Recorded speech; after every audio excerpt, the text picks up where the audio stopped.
स्वर्ग जाने का असली हकदार कौन और वह कौन सा पाप है जिसे करने वाले मनुष्य को नरक जाने से कोई नहीं रोक सकता। आज एक प्राचीन कथा के माध्यम से हम आपको बताने का प्रयास करेंगे कि पूजा पाठ, दान धर्म, जप, तप आदि प्रकार के करोड़ों पुण्य के काम करने के बाद भी कुछ मनुष्य नरक में ही क्यों जाते हैं, तथा अत्यधिक घोर पाप करने पर भी कुछ मनुष्य को स्वर्ग की प्राप्ति किस पुण्य के कारण मिलती है। ऐसा वह कौन सा पुण्य है जो मनुष्य के करोड़ों पापों का नाश करता है, और ऐसा वह कौन सा पाप है जो उसके करोड़ों पुण्यों को नष्ट कर डालता है। तो चलिए दोस्तों, बिना देरी किए शुरू करते हैं। एक समय की बात है, देवर्षि नारद वैकुंठ लोक में जाते हैं और भगवान विष्णु से पूछते हैं, हे प्रभु, कुछ मनुष्य पाप करने पर भी स्वर्ग में क्यों जाते हैं और कुछ मनुष्य को पुण्य करने के बावजूद भी नरक में क्यों जाना पड़ता है। ऐसा वह कौन सा पाप है जो सभी पुण्यों को नष्ट कर डालता है, और वह कौन सा पुण्य है जो समस्त पापों को भस्म कर डालता है। तब भगवान विष्णु कहते हैं, हे देवर्षि, आज आपने संसार के कल्याण हेतु उत्तम प्रश्न किया है। इसी संदर्भ में आज मैं आपको एक अत्यंत प्राचीन इतिहास सुनाता हूं, जिससे सुनकर आपको आपके सभी प्रश्नों के उत्तर मिल जाएंगे। इसीलिए आप इस कथा को ध्यान से पूरा जरूर सुनें। जो भी मनुष्य इस कथा का श्रवण करता है, उसके समस्त पापों का नाश होता है। देवर्षि कहते हैं, हे प्रभु, आओ के मुख से इस कथा को सुनना मेरा सौभाग्य है। मैं इस कथा को ध्यान से पूरा अवश्य सुनूंगा और इसका प्रचार करूंगा। भगवान विष्णु कहते हैं, हे देवर्षि, पूर्वकाल की बात है। मध्य देश के एक नगर में एक ही समय पर 5 मनुष्यों की मृत्यु हो जाती है, और वे सभी मृत्यु के पश्चात यमलोक में पहुंच जाते हैं। यमलोक पहुंचने पर वहां का दृश्य देखकर वे सभी भयभीत हो जाते हैं। उनका अंग अंग कांपने लगता है। यमलोक में विशाल काय आकार वाले यमराज सुवर्ण से बने सिंहासन पर विराजमान होते हैं। उनके पास चित्रगुप्त बैठे होते हैं, जिनके पास सभी प्राणियों का लेखा जोखा रखा हुआ है। यम के दूत प्राणियों को आगे धकेल रहे होते हैं। कुछ मनुष्य जोर जोर से विलाप कर रहे होते हैं, तो कुछ मनुष्य अत्यंत प्रसन्न होकर चल रहे होते हैं। स्वर्ग के द्वार से सुंदर प्रकाश दिखाई पड़ रहा होता है, तो वहीं नरक के द्वार से धधकती हुई अग्नि की ज्वालाएं दिखाई पड़ रही होती है। इस भयानक दृश्य को देखकर वे पांचों एक दूसरे से बात करने लगते हैं और अपने अपने पाप के विषय में चर्चा कर रहे होते हैं। उन 5 में से 4 लोगों ने अपने जीवन में बहुत पाप कर्म किए हुए होते हैं, और उन सभी को यह जान पड़ता है कि अब वे चारों ही नरक में ही जाने वाले हैं। उन चारों में एक चोर होता है, दूसरी वेश्या होती है, तीसरा विद्वान पंडित होता है, तो चौथा एक राजा का सैनिक होता है, तथा 5वां एक धनवान किसान होता है। वे पांचों अपने अपने कर्म फलों को भुगतने के लिए तैयार होते हैं। फिर एक एक करके सभी पापी और पुण्य आत्माएं आगे चल रही होती हैं। वे चारों एक दूसरे के पाप कर्मों के बारे में बताने लगते हैं। पहले चोर कहता है, भाई, मैं तो पक्का नरक में ही जाऊंगा, क्योंकि मैंने बहुत बार चोरी की है, दूसरों का धन लूटा है, दूसरों को तकलीफ दी है, लेकिन ऐसा मैंने मजबूरी में किया था। चोरी करके मैं अपने परिवार का पेट पालता था, क्योंकि मुझे कोई काम नहीं देता था। शायद विधाता ने मेरे भाग्य में यही लिखा था, इसीलिए मैं ही हम चारों में सबसे बड़ा पापी हूं। मेरे पाप से मुझे कभी मुक्ति नहीं मिलेगी, यह मैं जानता हूं। पता नहीं मुझे अगला जन्म किस पशु का मिलेगा, यमराज मुझे कौन सा दंड देंगे। उसके बाद वह वेश्या बोलती है, भाई, हम चारों में मैं ही सबसे बड़ी पापिनी हूं। मुझसे बड़ा पाप यहाँ पर किसी ने नहीं किया होगा। जो स्त्री अनेक पुरुषों के साथ संबंध बनाती है, उसे नरक में ही डाला जाता है, यही शास्त्र कहते हैं। इसीलिए मेरा भी नरक में जाना तय है। किंतु मैं शपथ खाकर कहती हूं, मैंने ये पाप जानबूझकर नहीं किए हैं। जब मैं छोटी उम्र की थी, तभी एक दुष्ट व्यक्ति मुझे उठाकर ले गया और जबरदस्ती मुझे वेश्या बना दिया। मैंने ना चाहते हुए भी कई पुरुषों से संबंध बनाए हैं। मेरे पास जीवित रहने के लिए यही एक उपाय बचा था। मैं करती भी तो क्या करती। मेरे पास इतनी शक्ति नहीं थी कि मैं उस दुष्ट पुरुष से लड़ सकूं। पता नहीं किस पाप के कारण मुझे इस जन्म में वेश्या बनना पड़ा, और न जाने आगे मुझे किस पशु के रूप में जन्म लेना पड़ेगा। मेरे पाप से यह जान पड़ता है कि मैं भी पक्का नरक में ही जाऊंगी। उसके बाद वह सैनिक बोलने लगता है, भाई, हम चारों में सबसे बड़ा पापी तो मैं ही हूं। मैंने बहुत बड़े पाप किए हैं। मैं राजा का सिपाही था, इसीलिए मैं लोगों पर जोर जबरदस्ती करता था। मैंने कितनों के प्राण लिए हैं, न जाने कितने मासूम लोगों को सताया है, न जाने कितने निर्दोष लोगों को मेरे हाथ से दंड मिला है। यमराज मुझे कभी क्षमा नहीं करेंगे और मैं निश्चित ही नरक में ही जाऊंगा। लेकिन मैंने ये सभी पाप जानबूझकर नहीं किए हैं।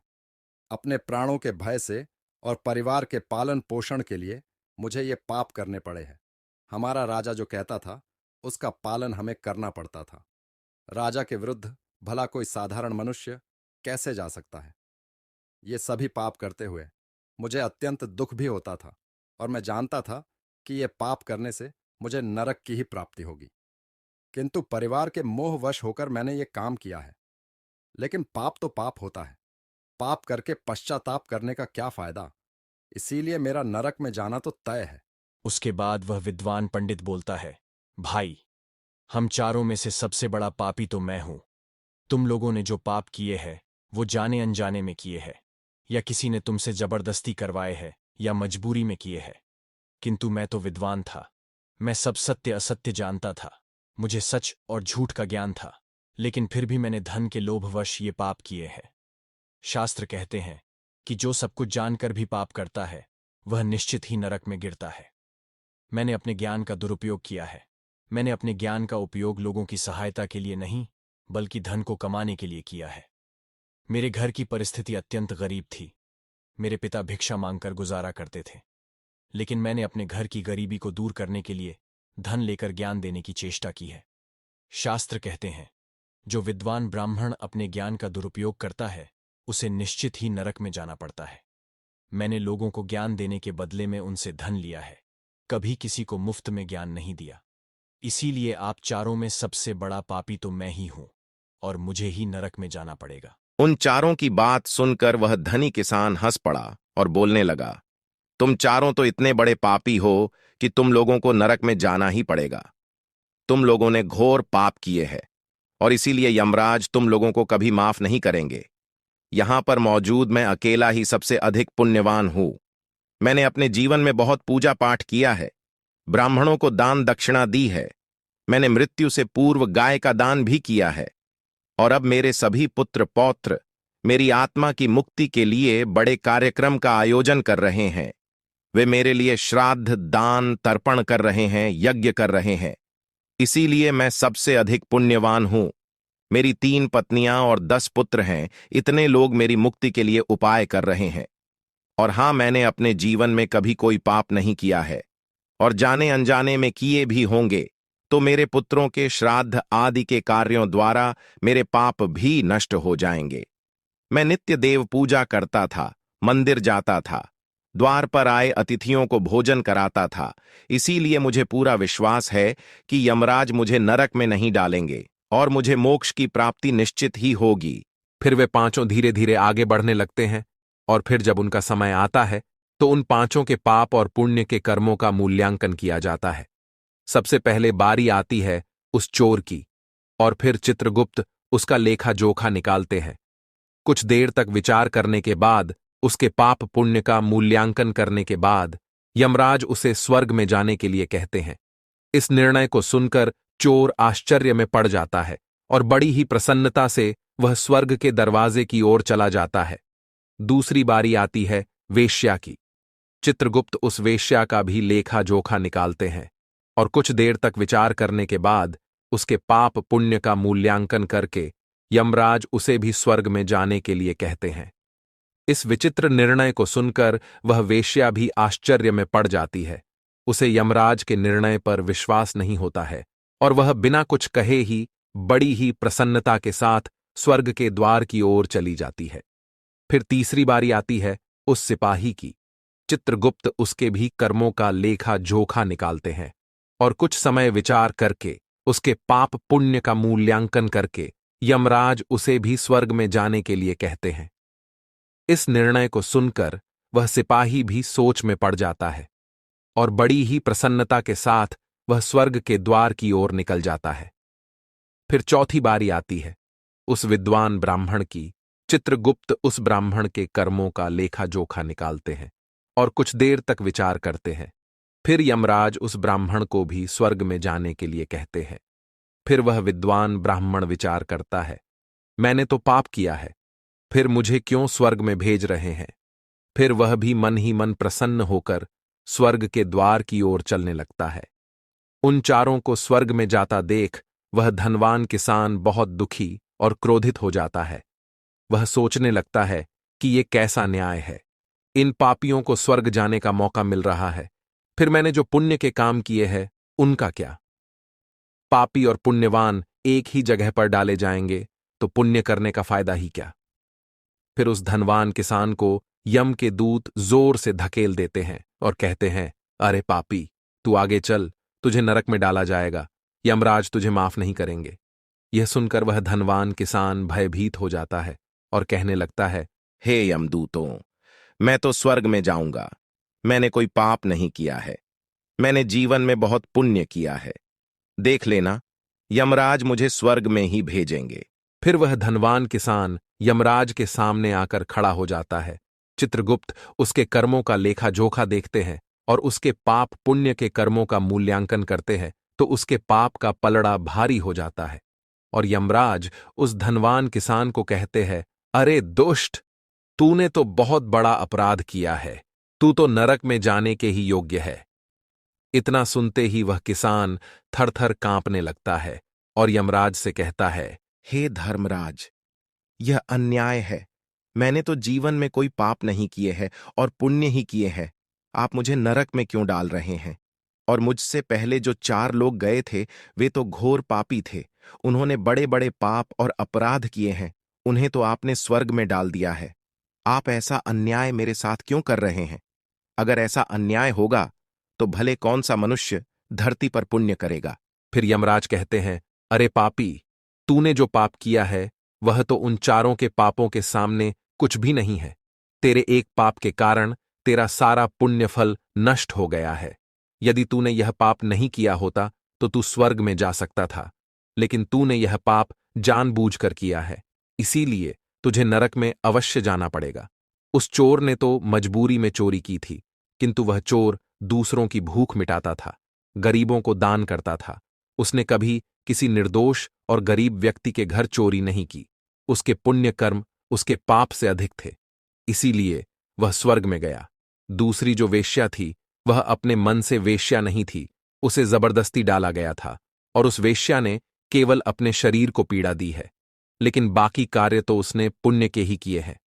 वह पशु पक्षियों को रोज दाना डालती थी, जानवरों की सेवा करती थी, इसीलिए उसका भी पुण्य पाप से बड़ा था। तीसरा वह सिपाही था जिसने राजा के हुकूम का पालन किया था, किंतु उसने भी बहुत पुण्य के काम किए हैं। उसने कई बेसहारा लोगों की मदद की है, इसीलिए वह भी स्वर्ग में ही गया है। और चौथा वह विद्वान ब्राह्मण था, उसने अपने ज्ञान का दुरुपयोग अवश्य किया है, किंतु वह नित्य गाय की सेवा करता था, दान धर्म करता था, इसीलिए उसके भी पुण्य पाप से अधिक थे और वह भी स्वर्ग में ही गया है। इतना सुनकर वह धनवान किसान बोलता है, हे धर्मराज, इन चारों ने जो भी पुण्य किए हैं वो तो मैंने भी किए हैं, बल्कि उनसे ज्यादा किए हैं, फिर भी मैंने ऐसा कौन सा पाप किया है जो मुझे नरक में भेजा जा रहा है। यमराज कहते हैं, हे दुष्ट, याद कर तूने उस अबला विधवा नारी पर गलत लांछन लगाया था कि उसने तेरे घर पर चोरी की है, और इसके साथ ही तूने उसके ऊपर कई अन्य गलत लांछन लगाए थे। उसे व्यभिचारिणी और वेश्या कहकर उसके चरित्र का हनन किया है, और राजा ने उसे सत्य समझकर उस अबला विधवा नारी को मृत्युदंड दे दिया था। हे पापी, मनुष्य ब्रह्म हत्या, चोरी, मदिरापान आदि प्रकार के घोर पापों से भी प्रायश्चित करके मुक्त हो सकता है, किंतु दूसरों पर गलत लांछन लगाने पर कोई प्रायश्चित नहीं है।